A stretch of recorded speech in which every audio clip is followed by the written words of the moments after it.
Well, thank you very much. I'm really honored to be here, and I'm not a real scientist like so many of you are.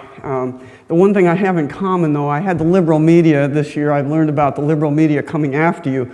I made the outrageous suggestion that all vaccines weren't always safe in all people all the time, and that maybe the pharmaceutical money train had something to do with this mandatory move for vaccination. And for that, now I have conservative Web Watch following me personally. So I think actually that's kind of an achievement.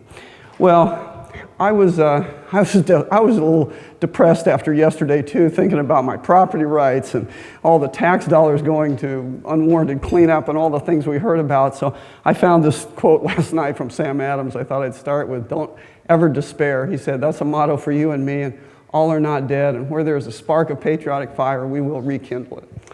So, because I'm here to tell you another depressing topic, unfortunately, and that is how to survive the medical meltdown. And you know, what do I mean by a medical meltdown? Well, sadly, I'm here to tell you that the medical care you've enjoyed in the past in your life is simply not going to be there in the future. And by the way, you don't have to take notes about this. This is going to be in two parts. The first part is how we got here, what the medical meltdown looks like, what you're going to experience, and the second part is your personal survival guide. I was the, it's a crazy thing to have done in this part in my life, but I was the Libertarian candidate for the governor of Iowa, and I used to go around on the campaign trail and I'd say, I'm not sure we can save America, but for the love of God, let's save Iowa. I'm not even sure we can save Iowa now. I'm down to saving myself, my family, and my community. And that's kind of the onus for this book. When we look at the meltdown, what I mean by this is that we simply won't have doctors and we won't have the things we need to practice medicine. Now, there are two ways we get here. And the one is, and by the way, you may not be experiencing this, and I'm going to talk to you about why you may not see anything quite yet, but those of us in the system are seeing it.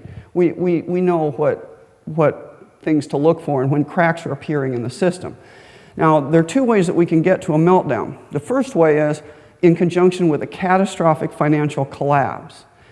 And, you guys are more awake than most Americans, I think, but I'm paying attention. I'm not an economist, but, look, we're almost $20 trillion in debt. We're printing money as if it makes no economic consequence.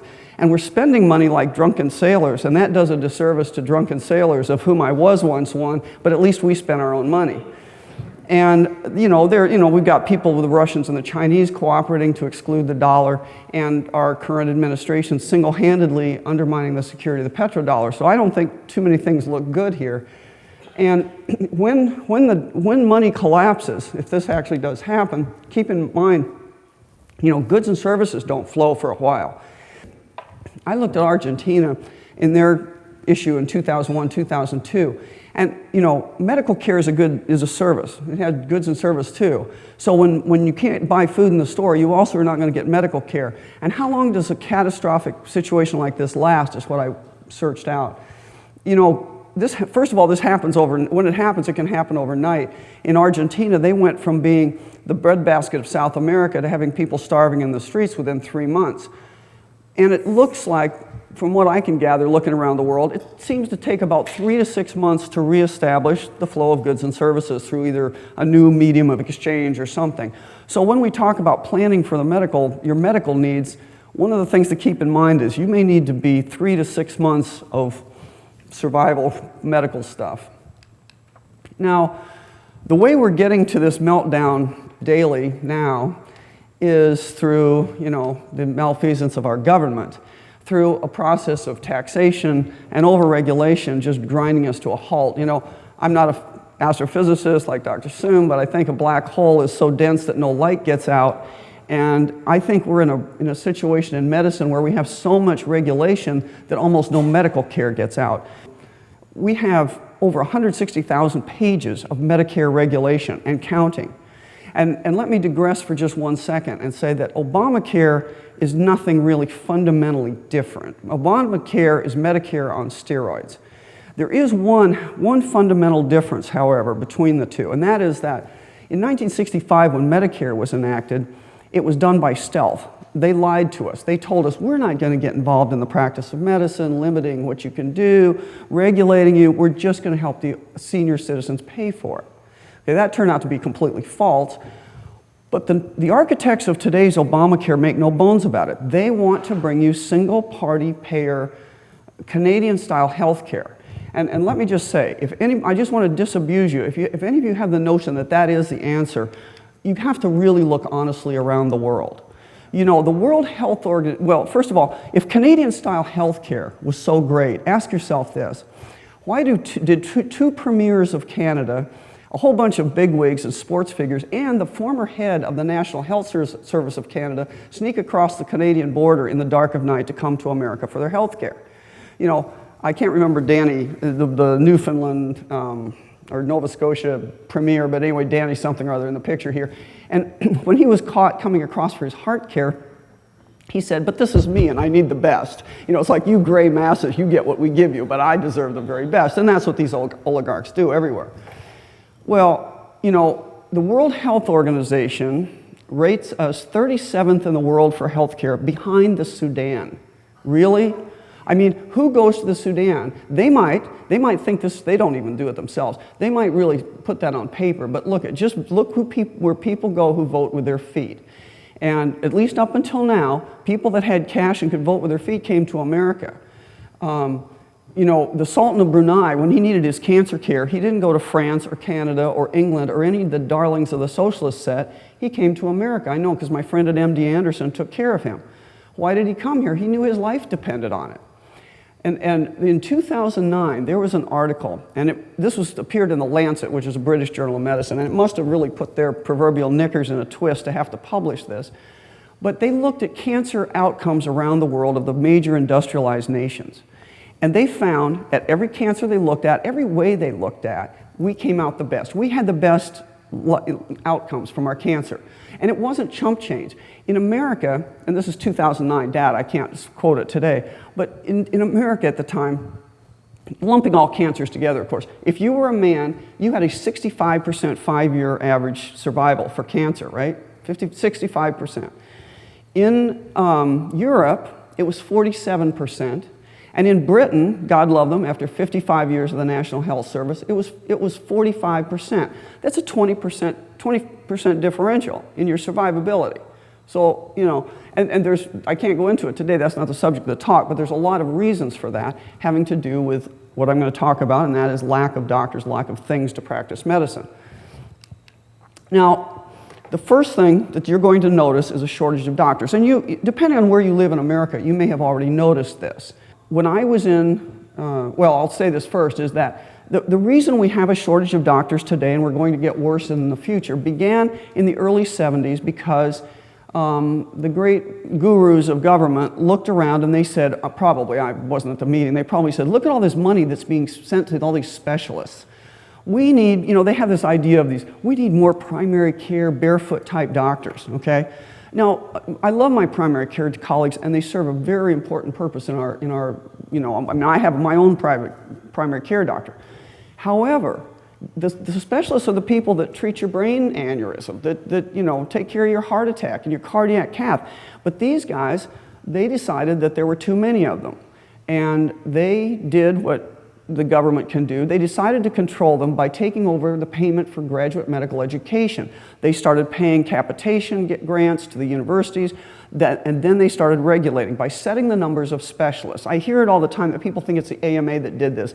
The AMA is not guiltless, but they're not the prime mover here. It was just the people looking at the dollar payout, and they decided to limit the number of specialists. Well, unfortunately, you know, just like in the Soviet Union, when they tried to predict how many tractors, the central planners tried to predict how many tractors that were needed and couldn't do it, these guys couldn't predict how many specialists were going to be needed. And unfortunately, unlike a tractor that may have taken them 6 weeks to produce, it takes 15 years to produce a general surgeon. It takes, you know, somewhere around 13 years to produce any physician, and so now we're short of everything.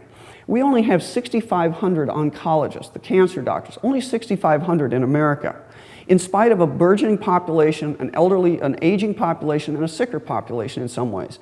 We only turn out 350 general surgeons a year. That does not get the replacement numbers. I mean, that's not replacement levels.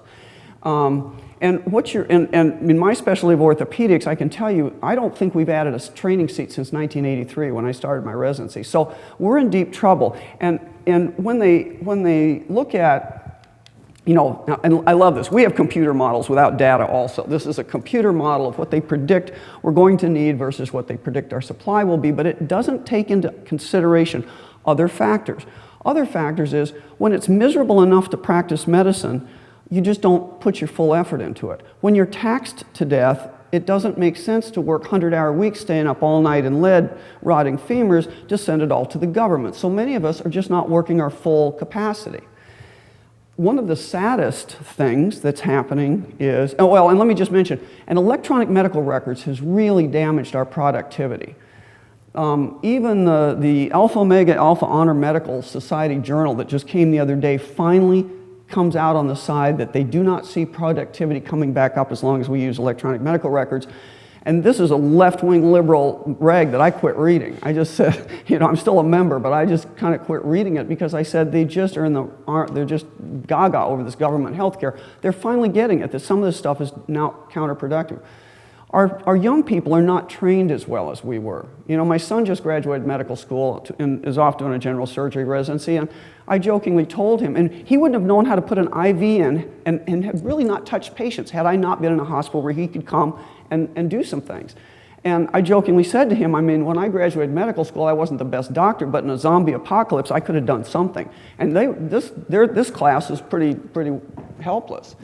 One of the saddest reasons for a doctor shortage, besides early retirement that they never consider and all that, is suicide.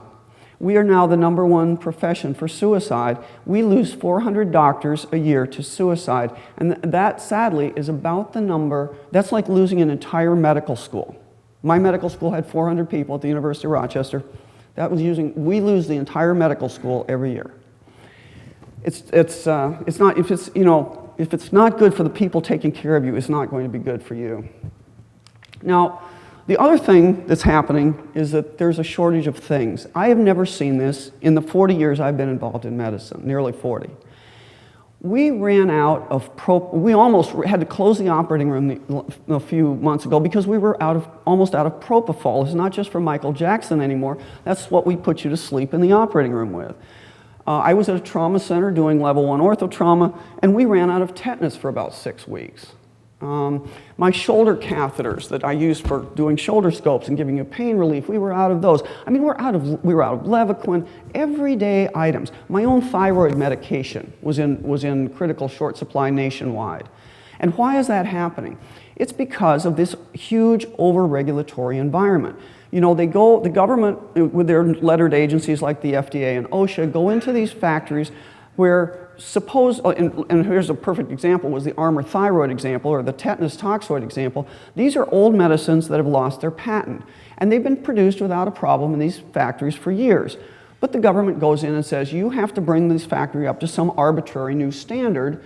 And these guys said, well, we can't do that because guess what? You guys price fix. You tell us what you're going to pay, Medicare is going to pay for this stuff. We can't, we can bill anything we want to. We get paid what you tell us you get paid. And now you're telling us we have to spend all this money to modernize our factories. We're going to lose money. We can't do that. So we're going to shut down. So after a few factories shut down and there were these nationwide shortages, then in classic bureaucratic fashion, the government said, well, wait a minute, you can't shut down. They said, what? What do you mean we can't shut down? They said, well, okay, I guess you can shut down, but you'll have to give us 6 months notice. I mean, they just don't get it, it's just. But if you want to know where this goes, if you want to know the end game here, look no further than Venezuela. My friend Richard Ammerling, who's a renal doctor in New York, wrote a wonderful article, and I think it's on the AAPS website, it's online somewhere, about, and maybe it was Wall Street Journal, about what's happening in Venezuela today. A nation that is short of toilet paper, you can imagine is going to be short of other things. And he talks about a patient that was on the cardiac surgery ward. And this is a show coming to us, quite frankly. This guy was on the cardiac surgery ward because I think he needed a new heart valve. And so the day before surgery, he gets sent home with a letter, as does everyone in the cardiac ward, and the letter's from the chief of cardiac surgery saying, we are sorry, Mr. So-and-so, but we cannot do your surgery tomorrow because we do not have the things to run the bypass machine. That's where this is going. If you overregulate to the point we cannot have good supply and demand, you know, the free market doesn't come up with shortages this way, but we are starting to see it, and you will start seeing it. Now, if you live in a very affluent area and you're privately insured and your neighbors are privately insured, you will probably not, if this is the mode of decline, you won't see it as quickly as other places. I will tell you, I was in practice in Arizona in an area where we had over 85% of the payer mix was government pay. It was Medicare, Medicaid, and TRICARE.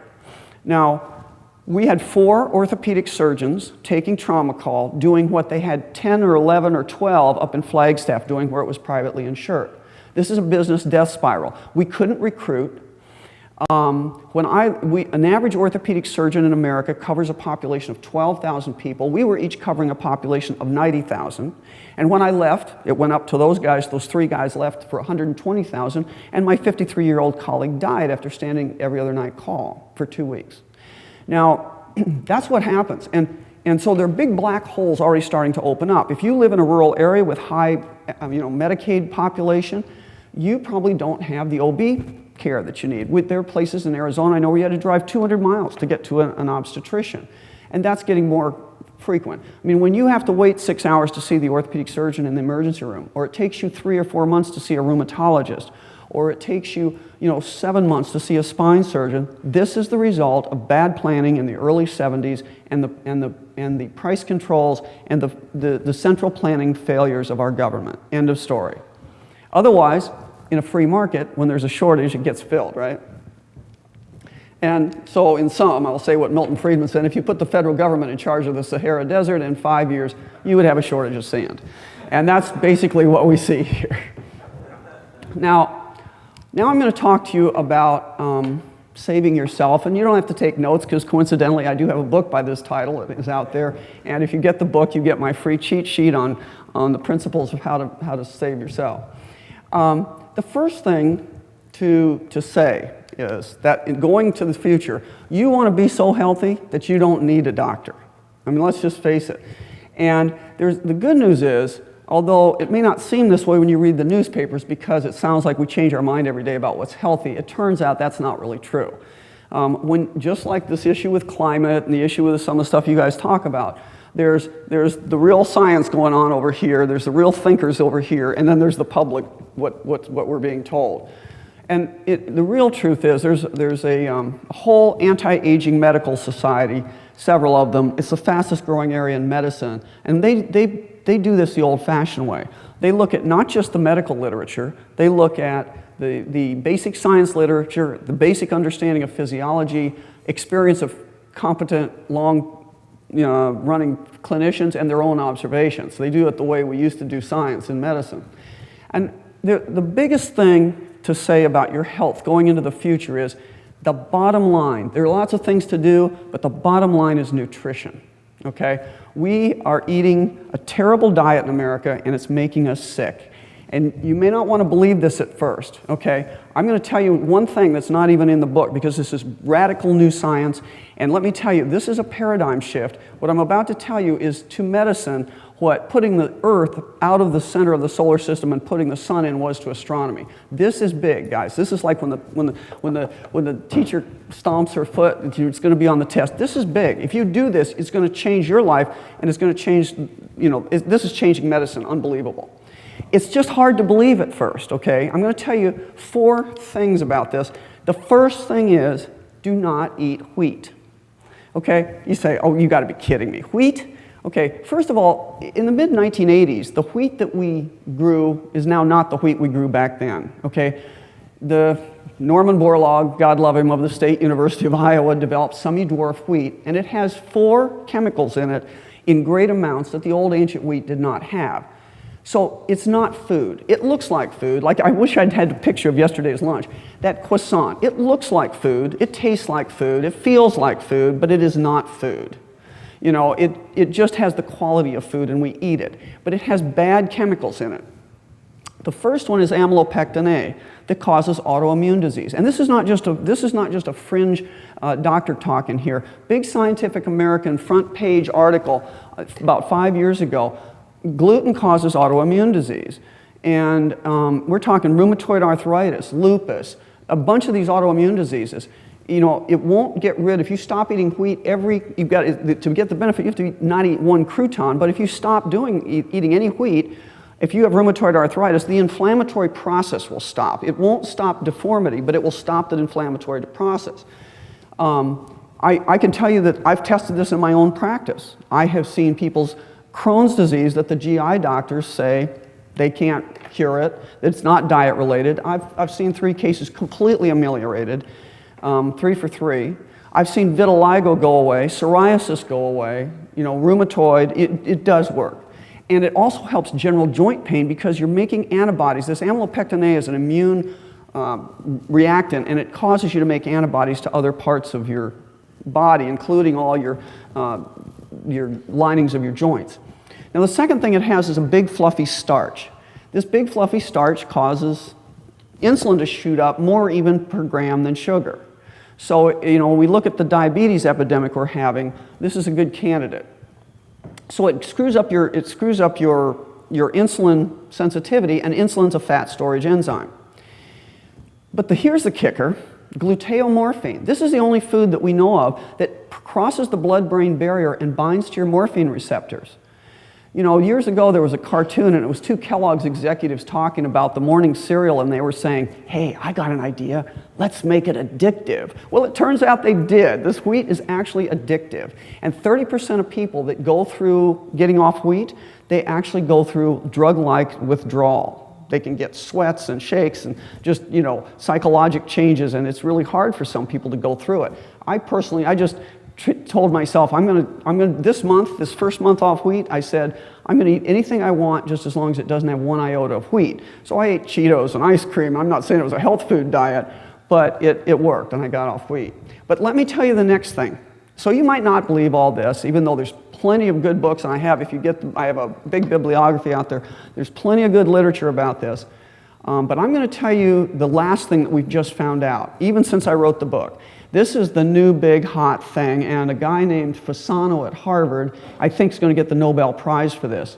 And this is it. This is the punchline if you don't get anything else. And if you don't get off wheat after I tell you this, then I can't save you. Wheat does to your blood and your bowels it's the equivalent of in your house, nobody in their right mind would connect their sewage water to their fresh water. But that is what you do to your body every time you eat wheat. What happens is, the bowel is a big organ that sorts out what gets absorbed from what gets pooped out, right? That's what its job is. It takes in nutrients and gets rid of toxins. Well, that depends on a fact that the lining of the bowel, all those cells are competent, okay? And the gliadin in wheat, when you eat wheat, here's the problem. The gliadin attacks the tight junctions of those bowel cells. And this is the EM slides that Dr. Fasano shows is really impressive with this. The tight junctions between these bowel cells get loosened up and essentially give artificial channels that allow a toxin, LPS, lipopolysaccharide. I had to think about it. I was talking to Dr. Hatfield, and when I said this, he said, oh my God, that's what causes toxic shock. Yes, it is. It's the same protein that causes, or the same lipid that causes toxic shock, lipoprotein and LPS, and it sneaks in and it goes directly in your bloodstream to your brain. Now, we've already seen that, you know, before, neurologists, and the guy that wrote this book, there's a great book called Brain Maker, he wrote a book and he talks about, you know, how he became a neurologist and unfortunately can't really make anything better. He can name these diseases, but we couldn't treat them. But that is turning around. And he shows a guy, Perlmutter has a guy on his website with MS to the point he couldn't walk, and then he gets him off wheat, he changes his bowel flora, because we have to have the correct, we're also screwing up, I don't have time to talk about it, we're also screwing up the bacteria that we have in our bowel because of our lifestyle. But he turns it all around, and the guy's now walking, you can barely see that he has a limp, okay?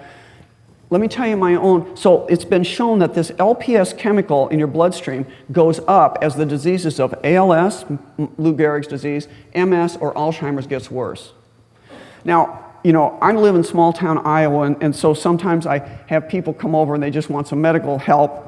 So my high school friend, I'll tell you how big this is in my opinion. My high school friend comes over and he says, my son This is about 4 years ago. He says, my son's 23 years old. He's been diagnosed with Crohn's disease. He has bloody diarrhea every day, and he's sick as a dog. He's been on $700 a month medicine for months. We just don't know what to do. You got any thoughts? And I said, well, you know, I'm not a GI doctor, Neil, but here's what I would recommend. What have you got to lose? Take him off wheat completely. He did that. Within 3 weeks, the kid was symptom-free. 0, no symptoms. So he goes back to his GI doctor and he says, hey, I don't think this is Crohn's. I think this is a wheat thing. And the guy says, no, no, no, it's Crohn's. It's Crohn's. No, diet doesn't matter. Well, so he called me, he says, what do I do? And I said, well, phase yourself off the medicine, which he did. And he never had a problem until 3 months later. He was at a picnic. He accidentally got into wheat, and it all came back. Well, it only lasted for 3 days because he quit eating it again. But it was one episode. Clearly, that's, you know, from talking about a science standpoint, that's a good observational point. It went away. I challenge it with the wheat. It comes back, and it goes away when I get off of it again. The GI doctor still wouldn't believe him. Well, fast forward about 3 years. Now, this is about 4 months ago. Neil calls me again and says, my wife has been diagnosed with early dementia. Could I bring her over? And I said, well, okay. So this is one of my kitchen table consults, and he brings his wife over. Now, it's not early dementia. She's your classic demented person with a 1,000-yard stare. She can't follow the conversation. She can barely talk. She can't smile. And when you ask her to draw a clock face, she's missing a lot of numbers, and the ones she has are all bunched up into one quadrant. Okay, that's one of the tests for Alzheimer's. No hands on the clock face. Okay, so I told her, I told Neil, because she wouldn't remember. I said, she cannot eat 1 iota of wheat. Here's what I would recommend. You want to try it? We'll try it. Get off all wheat. Coconut oil. Take 3 tablespoons minimum of a day. Eat a high-fat, low-carb diet. Good natural fats. And take this probiotic that I recommended. Okay, she did that. 3 months later, she is now talking, smiling, and when I asked her to draw the clock face, all her numbers were in appropriate place. And this is without any of these expensive Alzheimer meds. So he goes to the neurologist and he wants to put her on a big Alzheimer med. I said, you can go ahead and do that, but then you won't know what makes a difference as we go forward. But I'm hopeful. This is a big, big deal. This is a big change in the way we think about medicine. But it's not like it wasn't anticipated. Mechnikov in Russia in the 1860s said, the bowel is the key to senility. I mean, how did he know? But he figured it out, that there was a bowel-brain connection, and now we do know that.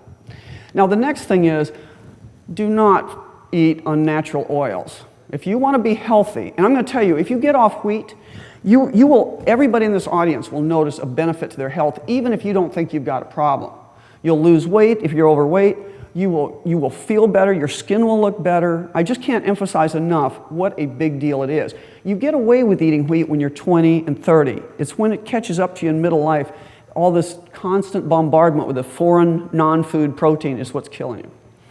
It's responsible, in my opinion, and others' opinions too, for most of the diseases of modern civilization. But another problem we have is this. You and I and everybody are made of lipid membranes. Every cell in our body is a lipid membrane. That's what communicates to other cells. It transfers energy and food. And if you eat crap, you become crap. If you eat these bad oils, they get intercalated into your lipid membrane at the proportion that you eat the bad oils. I heard Brian Peskin, who's a lipidologist, PhD kind of guy, talk about this. Made a lot of sense. It's every time you go to a restaurant and they cook your omelet in canola oil or worse, corn oil or safflower oil or something, that's going to go into your membranes. So the proportionate time you do that is how bad your membranes are. So try to avoid the unnatural oils. The only oils, we've been sold a bill of goods. Do not eat low fat, eat low carb, and eat good oils. And you need the natural olive oil, butter, meat fat, coconut oil.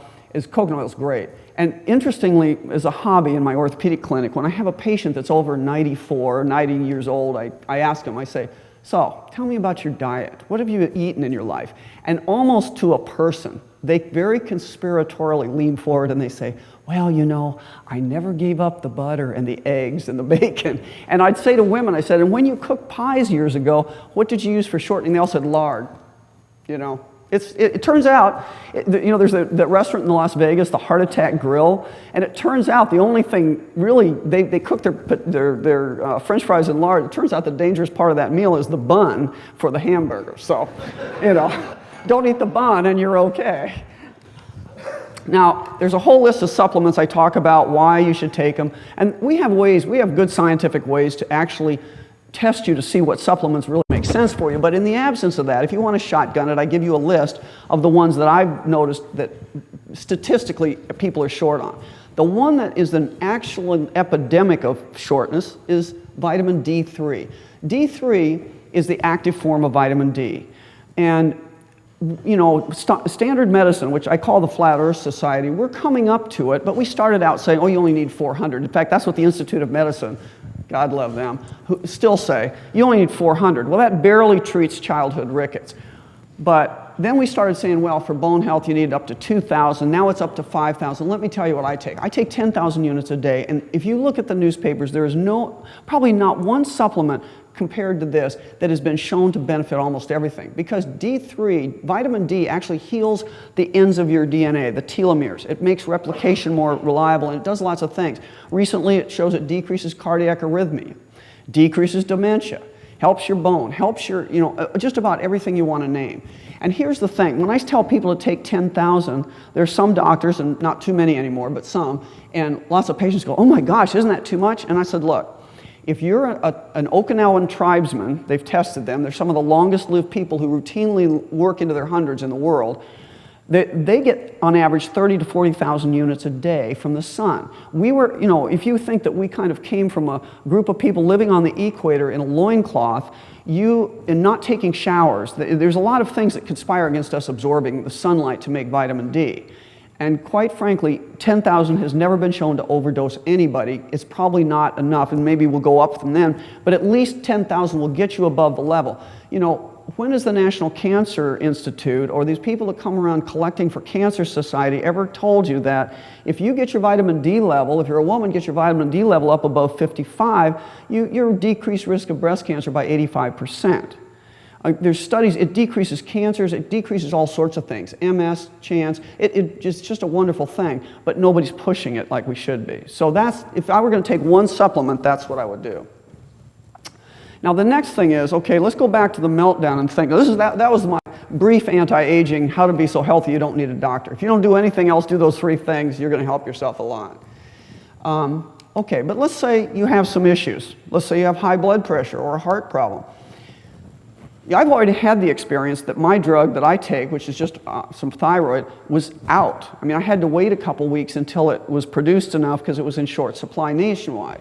So what happens if that's your heart medicine? So my point to you is, this is coming. It may not come tomorrow. We may have an economic crisis where the pharmacies are empty like the grocery stores, and you need at least 3 months, preferably 6 months of medication stored. Now, by the way, there's that expiration date, just ignore it. The Army did a study, they looked at this, still ongoing, it's over 30 years now, and they haven't seen any degradation of drugs after the expiration date for 30 years, with the exception of an EpiPen. With EpiPen's an old tetracycline. If you need an EpiPen, you got to replace that periodically. But everything else, put it in a dry, dark place, it'll be fine. And so what you need to do is look at your medications, decide what you cannot live without. Okay? Your doctor can help you on this if you have any questions about what you cannot suddenly stop and what you absolutely need. I mean, can you stop your statin drugs? Yes, and I personally hope you do. But you may not be able to stop your medication for your heart or your blood pressure medication. So start storing it up. And here's how you do that. There's 2 ways you can do that. First is, if your doctor is in league here and play in the game, he will help you. Just have him write you another prescription and go down and pay cash. Okay? If it's too expensive, and just get 3 months and stick it in your cabinet. When you can afford to do it again, have him do it again for you, so you have 6 months of your medication stuck somewhere. If it's too expensive, let's say, I hope you're not, but let's say you're on amiodarone or one of these really newfangled cardiac drugs, usually what happens is it can be filled before the end time. And what you should do is you should just call your pharmacy and say, when will my insurance allow me to refill this drug? Say it's a 90-day prescription, you can refill it 2 weeks early. Every 90 days, you take it on the first opportunity, and then you take that other 2 weeks and you store it. So that's two ways you can do it. Now, a medicine cabinet like that is not going to be adequate. You really need to have something more, and I have plastic baskets in my closet. Now, I think of myself probably as the community resource, so I'm actually storing up out-of-date sutures and all sorts of stuff to barter my way to food, I think, in the future maybe. But For you guys, at least get your critical medicines, and then think about what you would not want to be without. You know, and when I get a cold, I'm not a mouth breather. I can't breathe through my mouth and sleep. I can't stand it to have my nose plugged, so I have a bunch of Afrin and some stuff like that. So figure out what you can't be without. If it's your heartburn medication, which will go away if you get off wheat, but you know, that kind of thing. Just look at what you really have to have and store it in an appropriate place you can find it. Okay, the next thing you need to do is, it would be preferable to find a cash doctor. When the system goes down, the last men standing are going to be the cash physicians. And we have, you know, the AAPS has taken the lead in this of teaching doctors how to get off the reservation of Medicare and actually work for cash. And even Medicare patients in this day and age like to go to these cash doctors because they take time with you. They don't look like they're selling you an airline ticket by clicking out a computer algorithm. And it's a very cost-effective, quality medicine. It's like the old-fashioned medicine. The other thing to say about cash doctors that don't report everything to Medicare, that don't have to bill a third party, is it really is private. You know, it's a joke, this oath that the medical students take today to privacy, because they're going to turn right around and put your most sensitive data in an electronic medical record and blip it off to the government, the Blue Cross, and whoever else. I mean, I've had my stuff compromised 5 times already. I mean, 3 times through TRICARE and twice through Blue Cross. So, you know, somebody in Russia is probably enjoying my credit cards, but it's just not private. So find a cash doctor, and there's several resources. This doccost.com has a list of cash doctors. The American Academy of Anti-Aging Medicine, if you go to worldhealth.net, and I have this in the book, they actually have a way of finding a cash doctor in your area. And personally, I think the best medical care is to be had by getting a complementary or integrative medicine doctor, the kind of anti-aging practice that I'm talking about, because they look at the whole thing. They just don't, you know, keep you at your current level of sickness. They want to actually improve your health.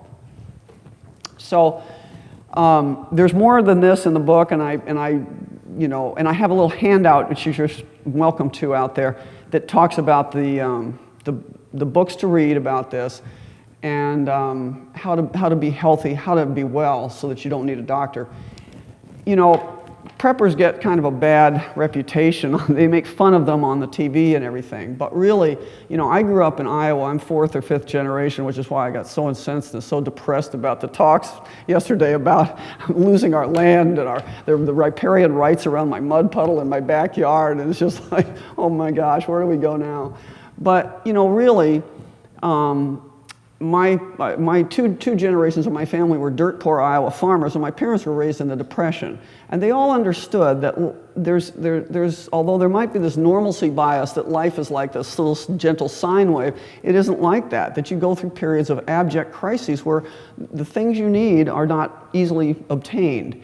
And you know, people in my area who can and who grow gardens and raise chickens and store food, we don't call them preppers, we call them Iowans, and that's what we do. So, thank you very much.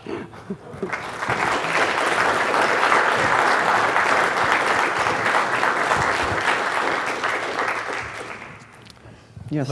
Lee, that was fabulous. I'd just like to bring up something that I took the government's figures. This has to do with the cost of medical care. I took the government's figures for around 2004. It turns out that the average medical cost at that time was $8,000 per year. That will get paid for one way or another, either through taxes, or you pay it yourself, or you have your employer pay you less wages and he pays it. But the catch is that, of course, we're all worried about a medical disaster. It turns out that if you made the deductible 2 times the average cost, that at the time I figured out that the premiums would be a whopping $210 a month, which is far less than most people are paying anyway. Secondly, it would put, I forgot whether it was 82 or 88% of the people would not collect on their insurance. And if you remember, you probably don't want to collect on your life insurance or your fire insurance either. those people would be watching the store, and this is what would bring the cost of medical care down. Just a thought. Well, and you'd be surprised. I give a talk called Government Medicine's Hazards to Your Health, and I go around, I've talked to medical students, and I make that point. You know, and actually I compared the real cost in Britain, and this is like a number of years ago, maybe 6 years ago, to the real cost here, and it turned out we pay about half. When you take the whole tax structure and everything, we pay half for private insurance what they pay for their government insurance, and the difference is we get quality medical care, or we have up until now. And it's amazing to me how many young people, though, do not understand what real insurance is. They've been taught about this prepaid health care, and it's ridiculous. That never has worked, and you're right. We need real, the secret to bringing the cost down is cash, catastrophic insurance, and local charity. That's the 3 C's of saving medicine, but that's the old way we practice medicine. Quick question and a comment. My Sure. question is, how do you feel about mandatory vaccinations, at least the major ones? Well, you can read what I've written on the WorldNet Daily. That's what Con Web Watch is watching me for, because they think I'm an extremist. I'm an extremist because I think it's not vaccinations. I'm not in favor of all vaccinations, quite frankly. Anybody who thinks all vaccinations are always safe hasn't looked at the history of vaccinations, because many of them have been pulled off the market.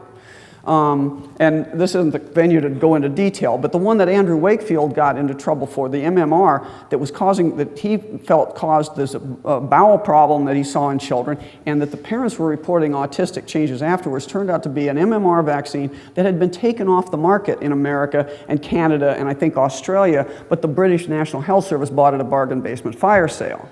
That's why they thumped him so bad. They didn't want that to come out. So, you know, vaccination, the problem with vaccines is it's become now a great way. I mean, wouldn't you love a product that the government forced people to buy? And I just keep responding, it's not vaccines. You know, we can have a good scientific debate about whether the MMR is safe or not, but there shouldn't be any debate about mandatory. You know, where is the freedom? You cannot, I don't mandate that you get your spine surgery. You know, we never force anybody to get a medical procedure, and this is a medical procedure with attendant risks and consequences that we should not ever be forcing on anybody. And the other thing is there's a lot of smoke and mirrors, just like with the climate research. There's a ton of misunderstanding of the data, of herd immunity, and of who gets the diseases. It turns out that, see, chickenpox, when you get it, it's lifetime immunity. When they vaccinate you, it's only 15 years. This whooping cough outbreak, it was, you know, a lot of that is in vaccinated people because the vaccines don't work as well as the natural disease. And it turns out that we are not treating the natural disease. In this country, in order to make it sound dire that we have to vaccinate everybody, they put in third world undernourished children mortality statistics because people generally don't die of whooping cough in America, or the measles, or any of these things. There's ways of helping people survive and do well, and the younger you get it, the easier it is. I love chickenpox vaccine particularly for this issue. They'd create a vaccine, it's only 15 years probably, so you're going to have to have lifetime revaccination. And if you don't get it, we're going to turn a benign childhood disease, a usually benign childhood disease, into a very severe adult disease. And now, because a lot of people are not wandering around shedding virus, people are starting to get shingles, no problem. Now we'll develop a shingle vaccine. Is this a great country or what? You know, I mean, it's just a nonsense. This is ridiculous. But whether you believe in them or not, if you want to have the chickenpox vaccine, go for it. But they're talking about, the new proposal is to rip adults, not just children, but your children and you off the street and forcibly vaccinate you to bring you up to some standard.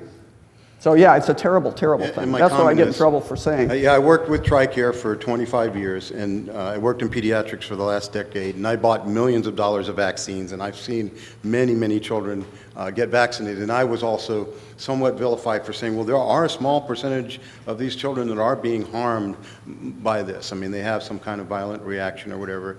But my comment is, you know, I've watched the paradigm shift from fee-for-service and I've worked in this field, managed care, which I am confident is a euphemism for managed cost. But the paradigm shift is when, and the business model, it was when a patient or a sick patient showed up, they represented an asset because it represented work. And the work was the procedures, the vaccinations, you know, the health care. And I understand the paradigm model of preventative medicine and educating the public so that they don't need a doctor, that kind of thing, quit smoking, these things. But now the new business model is when the patient shows up, they are a liability because the work now was already paid for before they got there. And it just seems like there's a conflict of interest or an incentive that just doesn't make sense. I mean, I understand the altruism behind it, but yeah, I'm not sure it's really about altruism at the top levels. They know that, as Lenin said, the key to socialism is the keystone in the arch of socialism is medical care.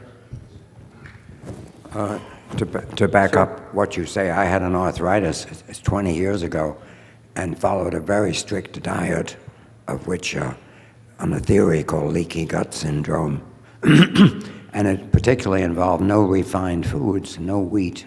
Yeah, and that's what causes the leaky gut is the wheat. No sugar, nothing white, so to speak, refined foods. And I got better. I haven't had any pain in 20 years and stopped it. But the point there was it was the refined foods, I was told, was the damage. In other words, if you eat whole grains, or at least non-wheat whole grains, or even wheat whole grains, that you don't get that. It was the refining. That's not true. Unfortunately, the truth is any wheat, any barley, beer is particularly a problem. Last night at the bar, this was a big point of controversy, and I'm not going to be anybody's drink Nazi, but beer is a problem because it adds a toxic substance to a toxic solvent. But no, unfortunately, it's all grains. It's wheat, kamut, spelt, barley for the primary things, and it's all of it. But I've lost my train of thought, but it's all of it. Any grains? For the leaky gut. Oats is okay? Well, oats are okay, but if you want to be a purist, you should rinse them because they're usually refined in a factory that does wheat.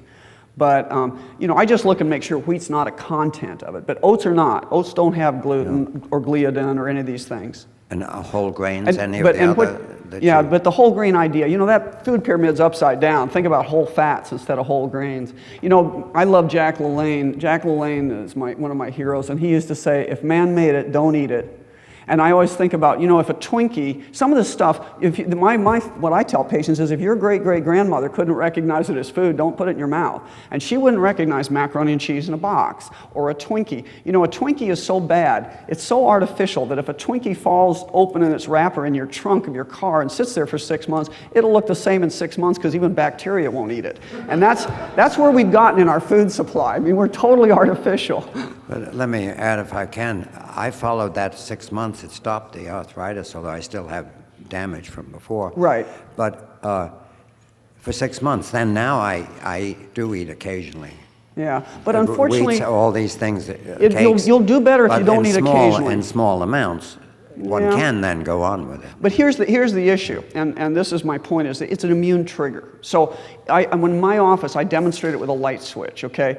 If you eat even one crouton, depending on your everything's genetics and environment, depending on your genetic sensitivity, the trigger is the wheat, so that's the light switch. For me, it turns on maybe my bathroom full of lights. For you, it might turn on a whole house of lights, and for somebody with celiac disease, it turns on a football stadium of lights. That's your immune response. And unfortunately, when we see it in people with mental fog problems, and I actually had a guy here that I told this to last time I came to DDP, and he emailed me 6 weeks later and said, I feel fabulous, and my brain fog is gone. If you cheat on it, you will notice, some people notice, it drifts down 3 months. So cheating on it 4 times a year, you don't get a full benefit. Not worth it. You can eat like a king without eating wheat. Are you saying we can't utilize, I get this Ezekiel 4.9, it's a branded sprouted wheat with the complete protein. You're saying even that's not a good thing? Okay. My favorite gun dealer was so proud because he had Ezekiel bread and he was telling me about it. And he's a gun dealer and winemaker. I said, what combination is that? But I said to him, unfortunately, it probably was true in the 1800s, before we had the semi-dwarf genetically modified wheat, that people didn't eat that much wheat. So it just like anything else, if you take a bunch of antibiotics, over time you will become allergic to them. And so in the old days, when we only ate the Ezekiel type wheat and we didn't eat much of it, it probably didn't have the same immune stimulus but now we're all sensitized. So you can't go back, unfortunately. And my second item is you recommended those 4 types of oils. Well, the olive is great because I know it's got, 10 grams of monosaturates Right. per serving, and very little other stuff. But the butter, obviously, and the coconut oil have got pretty high saturates. Yeah, no, and it turns out that's fine. So But what I'm really concerned with is what does that do to your low-density, your LDLs, low-density lipids? I'm going to tell you, my triglycerides, for example, went from 175 to 75 on that diet and adjusting my hormones. Okay. So, I mean, but beyond that, the point is, in fact, coconut oil is what the new thing, it bypasses the metabolic block in dementia. Your brain is cholesterol. Your brain is saturated fat, baby. I mean, we unfortunately are made of saturated fat. And so if you want dementia, just limit your fat intake and take a statin drug and eat wheat. I mean, in any combination there. It's really, we need the fats. And so that's been a misunderstanding of the whole lipid thing. Okay, thank you.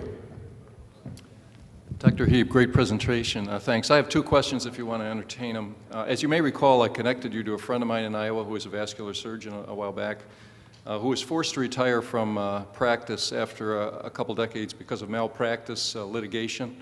So the first question is, would you comment on malpractice litigation and where we're going? Second question is, it appears that cure is a forgotten word with today's drug companies. The way you make money is you put people on drugs for the rest of your life. So if you'd comment on that a little bit, thank you. Sure. First on the malpractice. Monopolies only are sustainable if you got the arm of the government behind you. If I have to choose between the Medicare Nazis and the lawyers, I'll take the lawyers anytime. But the problem here we have is this. Here's what Medicare is doing, here's what malpractice is doing right now.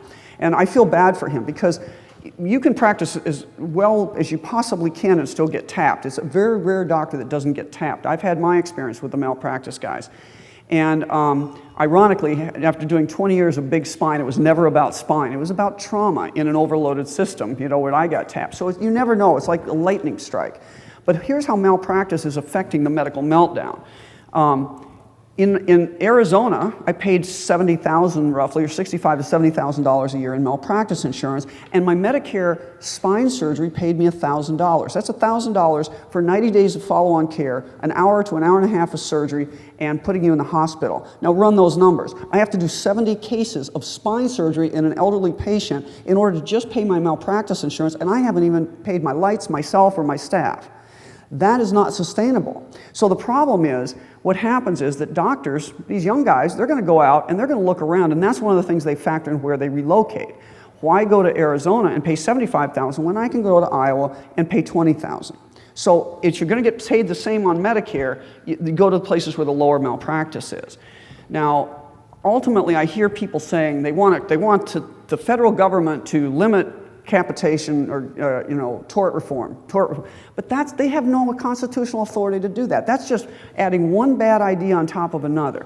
States could do something about it, and I believe Mississippi did when they ran out of OBGYN doctors. They said enough, and they just made it a $250,000 cap on non-economic damages. But here's the real story. The problem is that it's an incestuous business, okay? So we got the lawyers, and then we have the hospitals and the insurers that sell you the malpractice insurance. And what they're saying is, if you're gonna work in hospital A, you must be covered for 1 million, 3 million type insurance, okay? And so what we found is, and we had a lecture one time at AAPS about this guy that was a lawyer, very good guy, who came and talked to us, and he said, if you don't carry 1 million, they're not gonna tap you. They're not going to come after you, because this isn't about whether they want to reform medicine and make you guys all wonderful doctors. This is about getting money from the system. And lawyers want to have easy malpractice insurance to grab it from. They don't want to attach it to your assets and your family limited partnership, so they want to go after your insurance. If you lower your insurance levels, they don't come after you.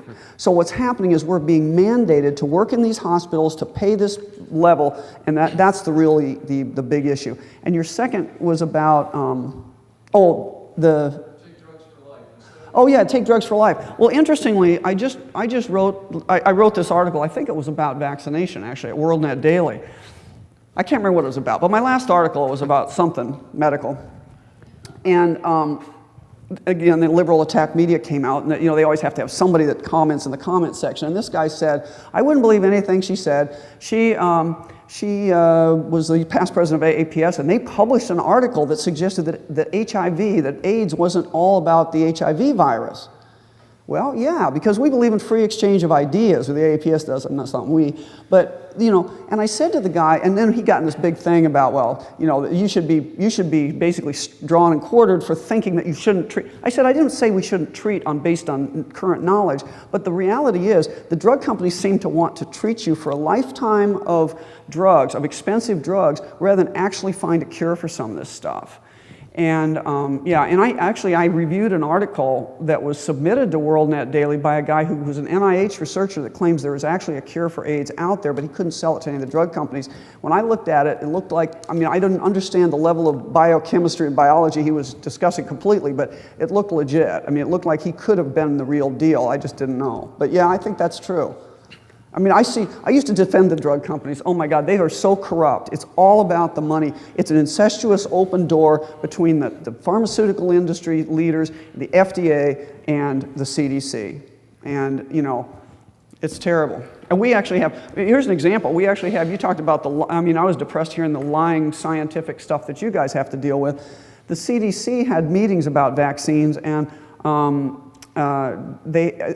Jane can correct me if I'm wrong, it was the CDC from that tape where the guy says, well, this whole thing with autism, I have one, and this is when the CDC was officially recommending that all your kids get that MMR vaccine.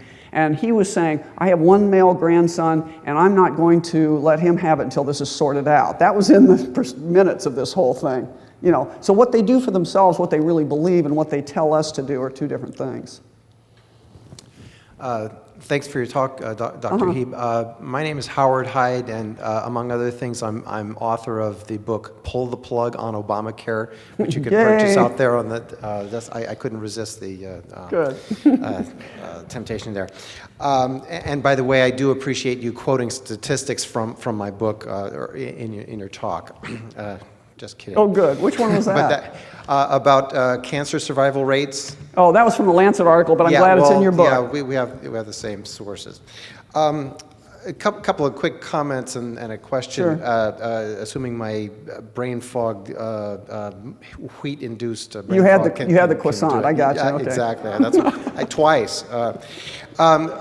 About a decade ago, my primary care physician told me that the reason that we all get vitamin D in the summertime when the sun is shining has less to do with the sun and more to do with the fact that we all go out and eat ice cream cones on those hot summer days.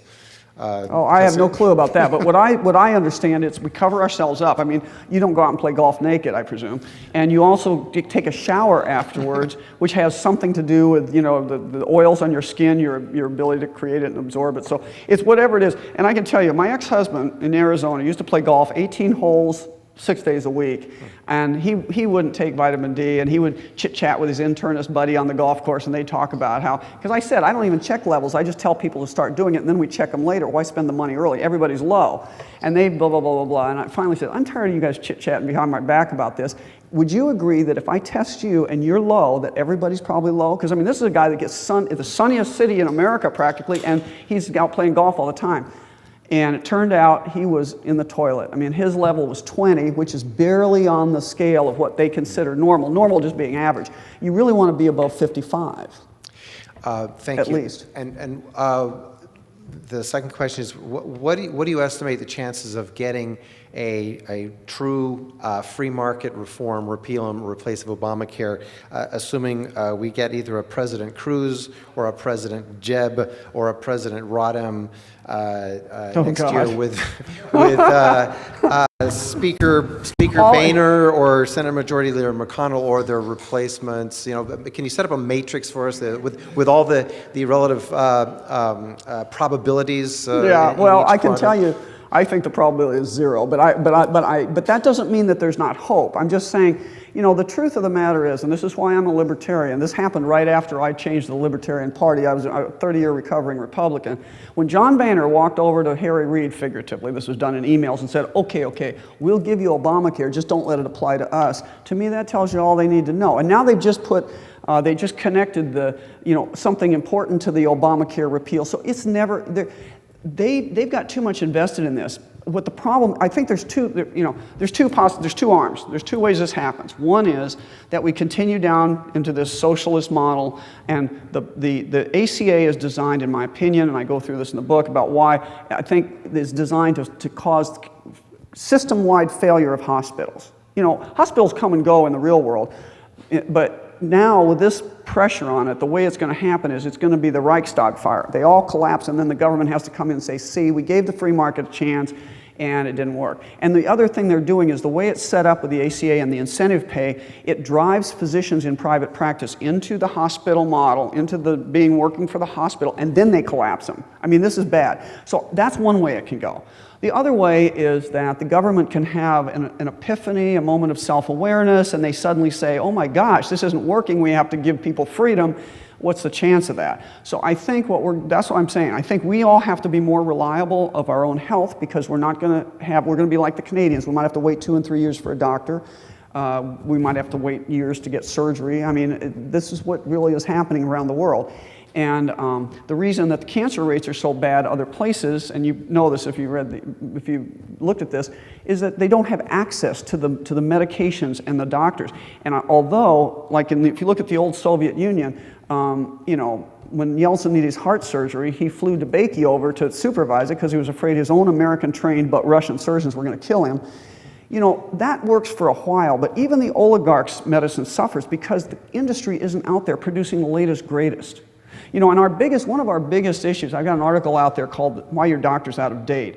And basically, one of the biggest issues about when you go to your standard doctor, you get 30 and 40-year-old medicine, you're not getting the latest thinking, is because of the state medical boards and the pressures on doctors to just do the same thing over and over, to be safe. You know, I didn't take a Hippocratic oath to be safest for me and mediocre for my patients, but that's exactly what we're doing, because the state medical board says if you're not practicing the way 90% of your colleagues in your community area are practicing, then you're by definition wrong. Think if that were the telecommunication industry. We wouldn't have computers. We'd have abacus, rotary dial phones, because everybody'd be afraid of stepping ahead. And that's where we are in medicine. So that's our biggest issue, I think. One of our biggest issues. But I don't think they're going to replace it. I think, you know, in the Soviet, look at the end game is the Soviet Union, in my opinion, the way they did it. Everybody had health care. It was all in. All the doctors in, all the patients in, except the Politburo. And so it was lousy medicine, but everybody got it.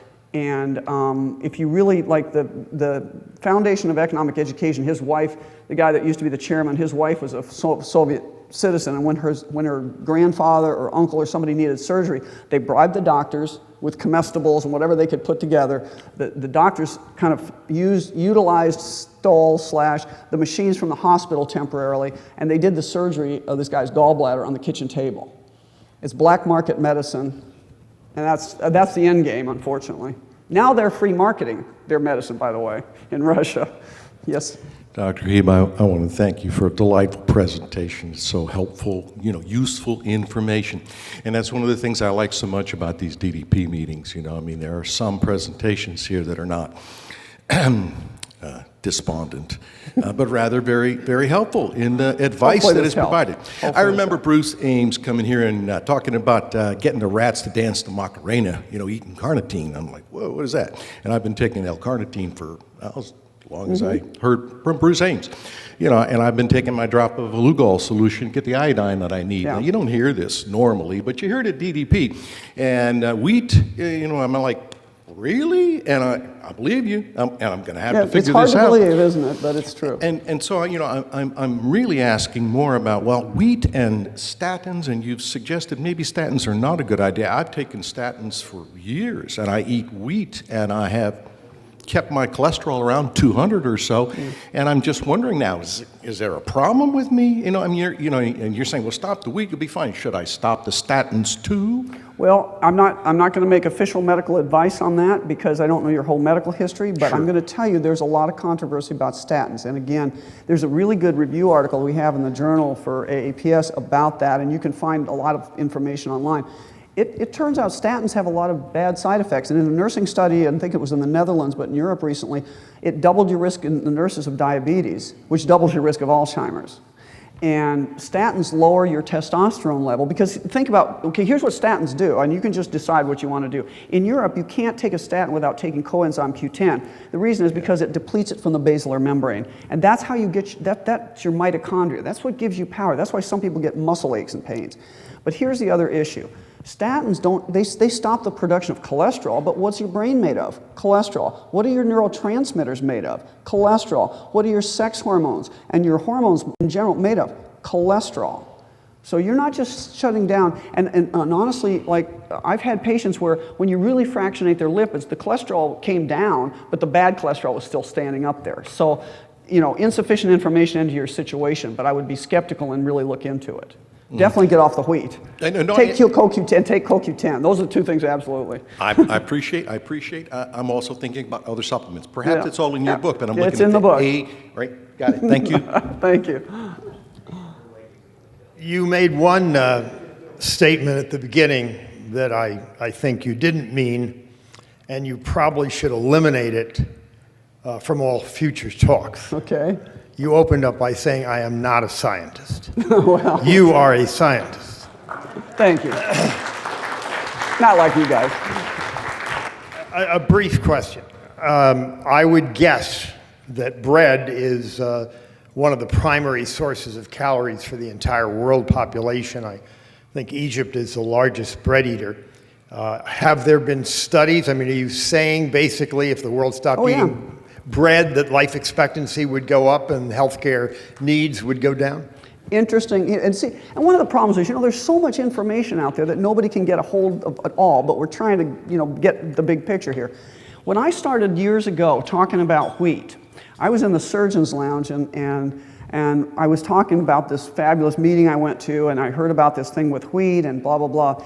And my friend, who was he trained in Bangalore, India, and he's an anesthesiologist. And he told me, he said, you know, when I was a medical student in southern India, we didn't have any rheumatoid arthritis or lupus or discoid lupus or any of that stuff. We had to look at pictures of northern Indians.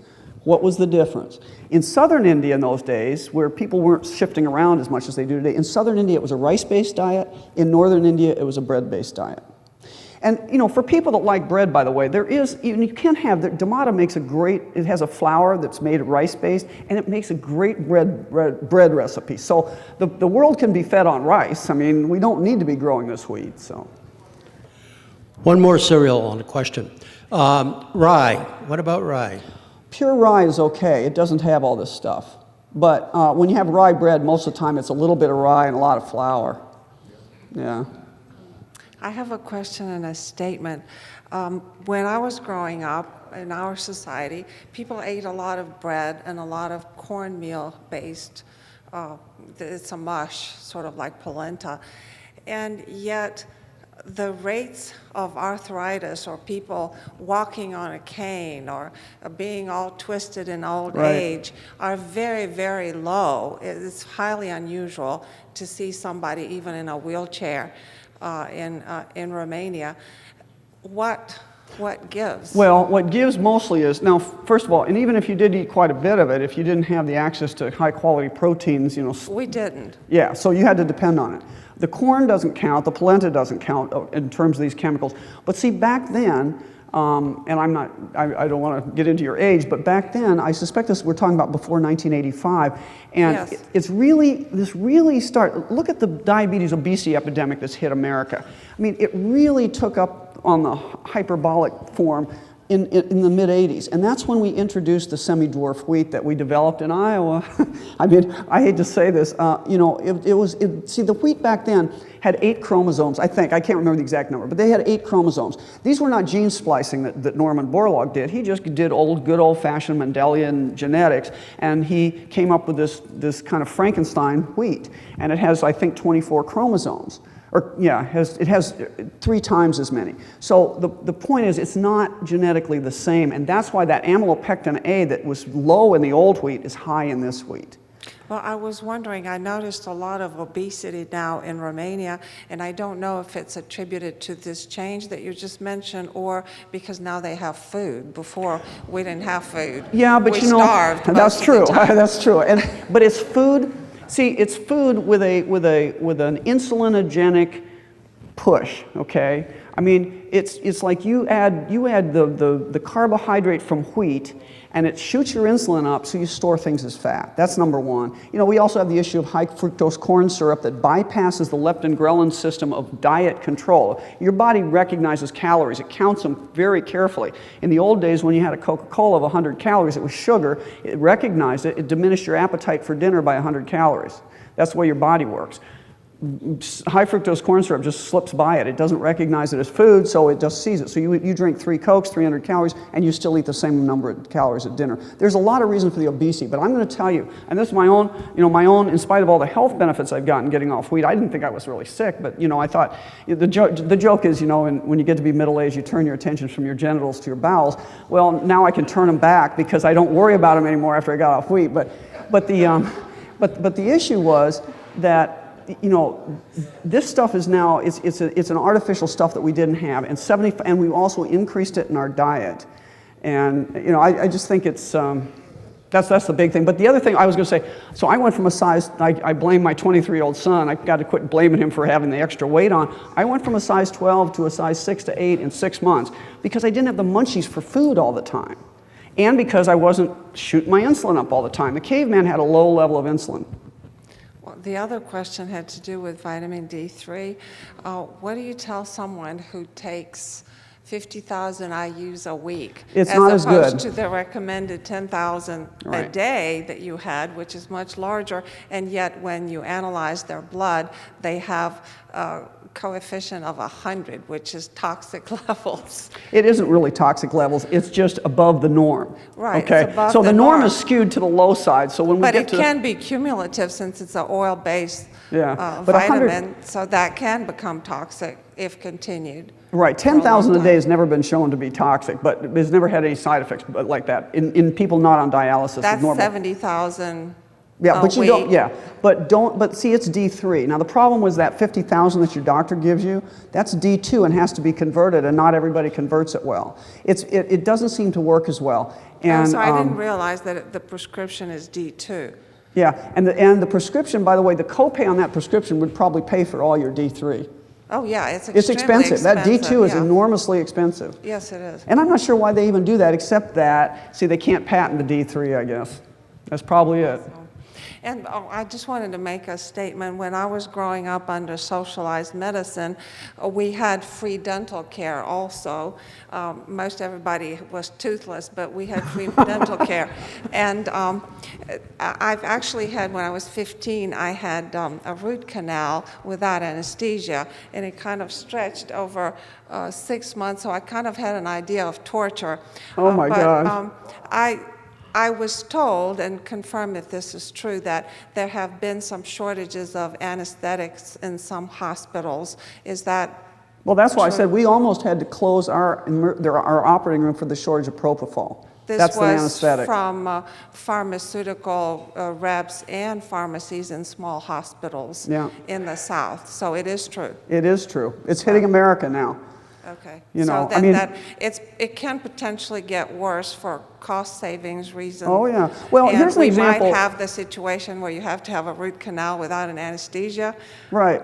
I mean, they were doing that to you because, they could take care of the problem, but they didn't really care about your pain thing. We have the exact same thing for Medicare today with prostate biopsies. And if anybody here has had a prostate biopsy and it hurt like, you know what, The reason is because Medicare doesn't pay for for anesthesia anymore. We're given just a little shot of fentanyl and Demerol. I mean, it's so easy, like when you get your colonoscopy. But they've determined that you guys don't need that for your prostate biopsy. And I'm going to tell you, I heard a couple people talking one time, and they said, I'd rather die of prostate cancer than have to go through that again. That was painful, you know. And it's so easy. But see, they just don't want to pay for it. Pain and suffering is not... And of course, the main reason in the elderly is cost. They're not just worried that they might not wake up from anesthesia. They honestly don't want to spend that much because they know they're not going to be reimbursed. And I know for a fact my mom had her cornea scratched doing eye surgery because they didn't give her enough anesthetic because it was a cost-saving move. It had nothing to do with her level of comfort or discomfort. And if you look at what Ezekiel Emanuel, the architects of Obamacare, it's all about age and cost. So if you're under 2 or you're over the age of 60, we're all just toast. So after the age of 70, you become a unit. Yeah, actually 60 in Obamacare. 60. 60.